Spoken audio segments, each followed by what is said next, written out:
आज की इस वीडियो में मैं बात करने वाला हूं सेक्टर वाइज इन्वेस्टमेंट स्ट्रेटजी के बारे में।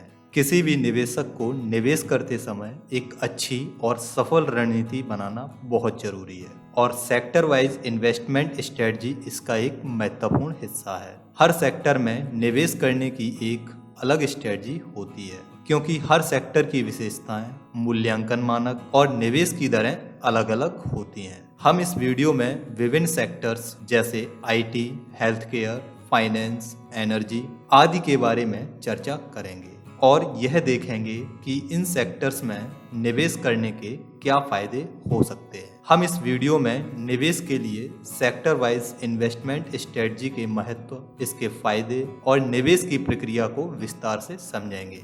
तो यदि आप भी जानना चाहते हैं कि कौन से सेक्टर में और कैसे निवेश करें तो इस वीडियो को अंत तक जरूर देखना। तो आइए वीडियो की शुरुआत करते हैं।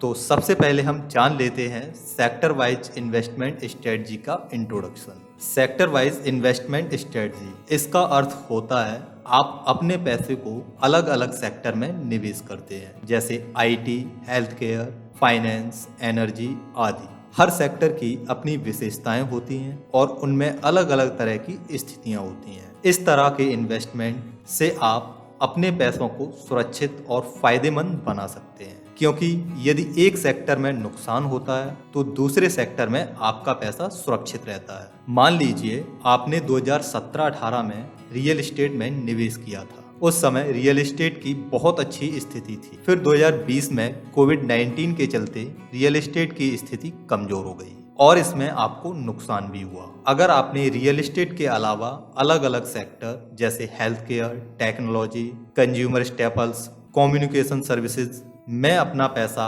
निवेश किया होगा तो आपको अपने निवेश में अच्छा फायदा हुआ होगा, क्योंकि ये सेक्टर कोविड-19 के समय में अच्छा परफॉर्म कर रहे थे। इसलिए आपको हमेशा सेक्टर वाइज इन्वेस्टमेंट स्ट्रेटजी का इस्तेमाल करना चाहिए। Importance of considering sectoral trends and investing. Sectoral trends का मतलब किसी भी व्यवसायिक क्षेत्र में कैसी प्रक्रिया चल रही है। मतलब निवेश करते समय आपको सेक्टोरल ट्रेंड्स को ध्यान रखना बहुत ही महत्वपूर्ण है, क्योंकि ये आपको समय के साथ चल रहे वर्तमान और भविष्य के निवेश के अवसरों को समझने में मदद करते हैं। हर सेक्टर में अलग अलग समस्याएं और मौके होते हैं। जब आप सेक्टोरल ट्रेंड्स को ध्यान से देखते हैं तो आपको ये समझने में मदद मिलती है कि कौन से सेक्टर में समय पर निवेश करना चाहिए और कौन से सेक्टर से बचकर रहना चाहिए।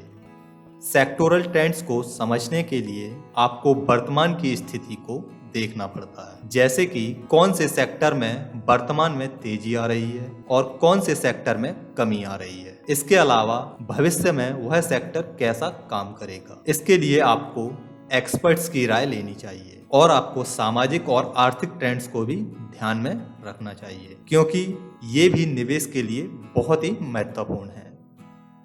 अब हम जान लेते हैं understanding different sectors. Understanding different sectors, इसका मतलब अलग अलग सेक्टर्स को समझना होता है जो आर्थिक विकास में भूमिका निभाते हैं। इसमें IT, health care, finance, energy, automobiles, real estate आदि की समझ शामिल होती है और हर सेक्टर अपनी अलग खासियत रखता है। जैसे आईटी सेक्टर टेक्नोलॉजी और सॉफ्टवेयर डेवलपमेंट पर आधारित है, वहीं health care sector medical services, hospitals, clinics, pharmaceuticals, medical equipments और हेल्थ इंश्योरेंस पर आधारित होता है। इस सेक्टर का उद्देश्य लोगों की सेहत और स्वास्थ्य की देखभाल करना होता है। वहीं फाइनेंस सेक्टर में बैंकिंग, इन्वेस्टमेंट्स, इंश्योरेंस और फाइनेंशियल सर्विसेज शामिल होती हैं। इस सेक्टर का उद्देश्य मनी मैनेजमेंट और फाइनेंशियल फैसिलिटी का विकास करना होता है। एनर्जी यानी ऊर्जा, इस सेक्टर में एनर्जी प्रोडक्शन, डिस्ट्रीब्यूशन और कंजर्वेशन शामिल होते हैं। इसमें इलेक्ट्रिसिटी, नेचुरल गैस और रिन्यूएबल एनर्जी सोर्सेज जैसे विषय शामिल हैं। ऑटोमोबाइल्स, इस सेक्टर में वाहनों का निर्माण, डिजाइन, डेवलपमेंट और मार्केटिंग शामिल होती है। इसमें कार्स, ट्रक्स, मोटरसाइकिल्स और अन्य वाहन भी शामिल हैं। ऑटोमोबाइल सेक्टर एक बड़ा सेक्टर है जो रोजगार और फाइनेंशियल डेवलपमेंट में महत्वपूर्ण भूमिका निभाता है। रियल एस्टेट, इस सेक्टर में प्रॉपर्टीज की खरीद और बिक्री या किराए पर देना शामिल होता है। इसमें रेजिडेंशियल, कॉमर्शियल और इंडस्ट्रियल प्रॉपर्टीज शामिल होती हैं। रियल एस्टेट सेक्टर एक समृद्ध विकास का प्रतीक है और इसमें निवेश करने से अक्सर अच्छा लाभ होता है। ये सेक्टर्स हमारे रोजगार और आर्थिक स्थिति को प्रभावित करते हैं और इनका समझना बहुत ही महत्वपूर्ण है निवेश करने से पहले।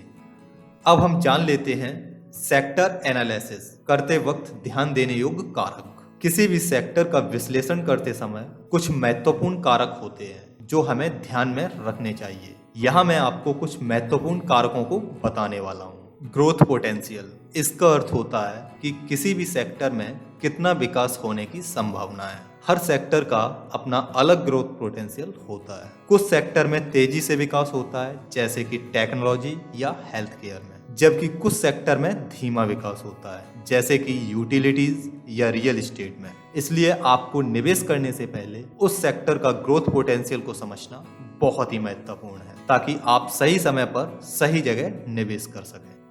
ट्रेंड्स, इसका अर्थ होता है किसी भी सेक्टर में हो रहे बदलाव, जैसे कि किसी सेक्टर में पर्टिकुलर प्रोडक्ट की डिमांड तेजी से बढ़ जाती है तो ये एक पॉजिटिव ट्रेंड हो सकता है। इस तरह से ट्रेंड को समझकर हम उस सेक्टर की फ्यूचर परफॉर्मेंस को बेटर प्रिडिक्ट कर सकते हैं। किसी भी सेक्टर का विश्लेषण करते समय ट्रेंड को ध्यान में रखना बहुत ही महत्वपूर्ण है जिससे कि हम उस सेक्टर में होने वाले बदलाव को पहचान सकते हैं और अपने निवेश को उसके अनुरूप एडजस्ट कर सकते हैं। रेगुलेटरी इन्वायरमेंट, इसमें आपको सरकार के द्वारा बनाए गए नियम और कानून जो किसी भी सेक्टर को नियंत्रित करते हैं, जैसे कि उस सेक्टर के लिए licence requirements, environmental regulations, labour laws, taxation policies आदि शामिल होती हैं। ये किसी भी सेक्टर के विकास और निवेश पर सीधा प्रभाव डाल सकते हैं।